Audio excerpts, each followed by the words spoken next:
network nonprofits have lots of access points. They make it very easy for outsiders to get in and insiders to get out. They are simple in what they do and how they explain it to the world. They're transparent, easy to see what they do. They understand and work within the networks, and they are very good at using social media.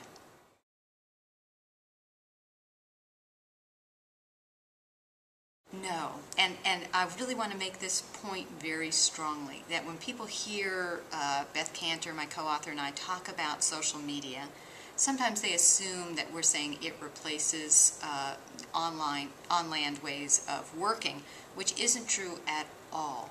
Online is augmenting what's happening on land. So online fundraising is always going to be another tool for organizations to use in support of their large donor cultivation in person that has to happen, or their in-person events, which are very important.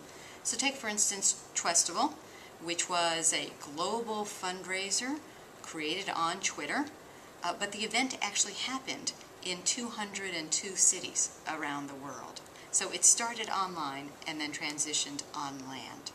We have seen the beginning of some great online fundraising, some of it on causes on Facebook, others what the Red Cross did with text messaging after Haiti, but it's just the birth. We're in the infancy of looking at this. It's not going away, but we don't quite know where it's going to be, say, 2 years from now.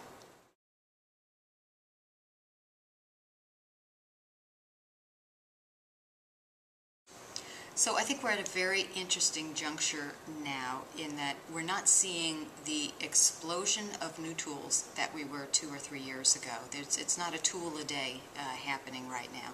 So we are seeing a core of social media tools such as Facebook. I don't think MySpace is actually going away. Twitter, blogs that are here to stay.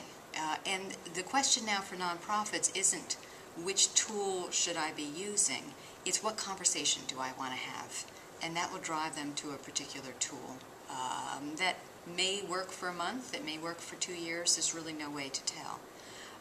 But the hesitation organizations have of, should I bother trying to create a Facebook presence now? I don't know if Facebook is going to stay. I don't think that's a relevant conversation anymore. Facebook is not going away. It still may not be the tool for your organization. That can only be realized by testing them. But that core, that critical mass of tools that we all know and everyone is dipping their toes in are here to stay.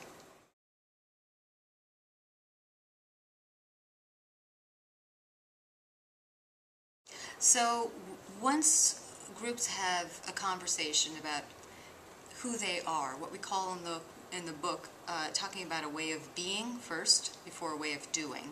So organizations really need to have that conversation of, are we transparent, are we simple, and how do we move ourselves forward in those ways. And then they can look to find an experiment, if they really are just dipping their toes in, to get started. Maybe it's one fundraiser this year that they're going to start organizing on Twitter instead of in a closed room as a staff. Maybe it's that they are developing a strategic plan this year and they're going to put the draft plan on their blog and ask for comment and have a conversation about it. So we want to create a discrete experiment this year where we can practice working in open and transparent and collective ways, and then try it again. Over time, we're going to see it extend, the use of social media extend throughout organizations, not just in communications or fundraising, but in programs and services as well, and maybe even into the boardroom too.